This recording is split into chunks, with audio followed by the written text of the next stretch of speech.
원장님들, 현수막, 전단지, 아파트 광고, SNS 등등 하라는 홍보는 다 해봤는데 신규 문의 전화가 적어 고민이지 않으셨나요? 저도 개원할 때 할 수 있는 광고는 다 했습니다. 그 광고들이 우리 학원 있어요 라고 알리는 데는 도움이 되었어요. 하지만 학부모님들이 문의 전화를 하게 만드는 건 따로 있었습니다. 제가 개원 1년 만에 원생 40명, 월 순수익 1,000만 원을 달성하게 만든 1등 공신은 바로 블로그였어요. 왜 원장님들이 지금 당장 학원 블로그를 해야 되는지 4가지 이유로 말씀드릴게요. 첫째, 학원은 고관여 상품입니다. 마케팅에서는 상품을 2가지로 나눕니다. 별 고민 없이 사는 저관여 상품, 그리고 꼼꼼히 따져보고 사는 고관여 상품. 우리가 편의점에서 음료 하나 살 때는 딱히 리뷰 안 찾죠? 그런데 카페나 식당만 가도 리뷰부터 확인합니다. 그렇다면 매달 수십만 원씩 짧으면 몇 달, 길면 몇 년을 투자해야 하는 학원은 어떨까요? 학원은 가격도 비싸고 내 아이의 시간과 미래가 걸린 결정입니다. 학부모님 입장에서는 당연히 신중하게 따지는 고관여 상품일 수밖에 없습니다. 그래서 전단지 한 장, 현수막 한 장으로는 마음을 사기 어렵습니다. 충분한 정보를 보고 나서야 비로소 문의를 결심하시거든요. 그렇다면 어떻게 해야 할까요? 여기서 마케팅 개념을 하나 잡고 가면 좋을 것 같아요. 마케팅에는 2가지 방향이 있습니다. 아웃바운드 마케팅과 인바운드 마케팅이에요. 아웃바운드는 내가 먼저 찾아가서 알리는 방식입니다. 전단지, 현수막, 유료 광고 다 여기 해당해요. 내가 먼저 고객에게 다가가는 거죠. 인바운드는 반대입니다. 고객이 스스로 찾아오게 만드는 방식이에요. 블로그, 네이버 플레이스, 입소문 등이 여기 해당하겠죠. 고관여 상품인 학원은 아웃바운드만으로는 절대 안 됩니다. 아웃바운드로 존재를 알리고 그 다음 인바운드로 신뢰를 쌓아야 돼요.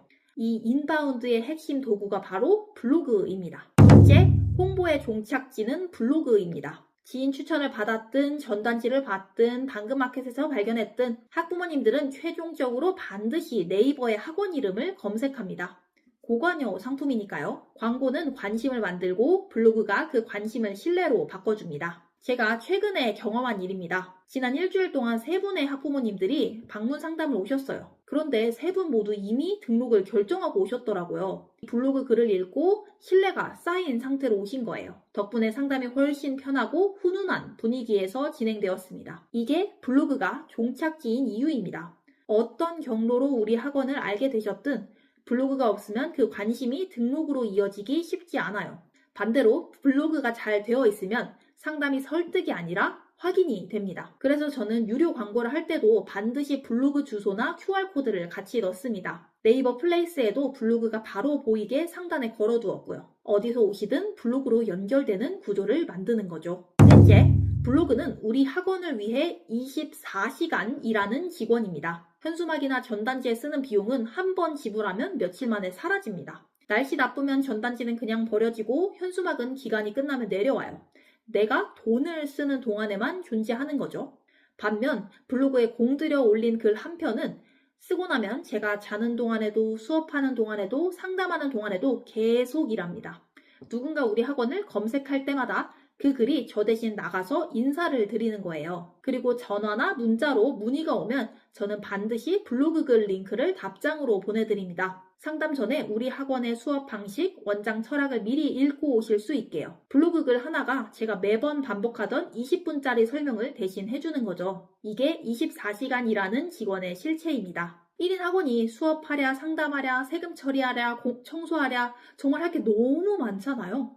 이 상황에서 내가 직접 뛰지 않아도 신규생이 들어오는 구조를 만드는 게 바로 블로그입니다. 처음에는 시간 투자가 필요하지만 글이 쌓일수록 그게 자산이 되어서 결국 돌아옵니다. 넷째, 경쟁자가 잘 안 하기 때문입니다. 학원 원장님들, 특히 오래 하신 분들은 블로그를 잘 안 합니다. 동네가 작을수록 비학군지일수록 더 그래요. 이미 입소문으로 원생이 채워지고 있으니까요. 그분 입장에서는 굳이 할 이유가 없는 거죠. 그게 우리한테는 기회입니다. 제가 있는 동네는 주력 초등학교 학생이 400명이 안 되고 중학교도 약 400명 정도 규모의 작은 동네예요. 그래서 그런지 블로그는커녕 네이버 플레이스도 등록이 안 된 학원들이 수두룩했습니다. 신규 공부방인 저는 블로그를 정말 열심히 했고 그게 눈에 띄었습니다.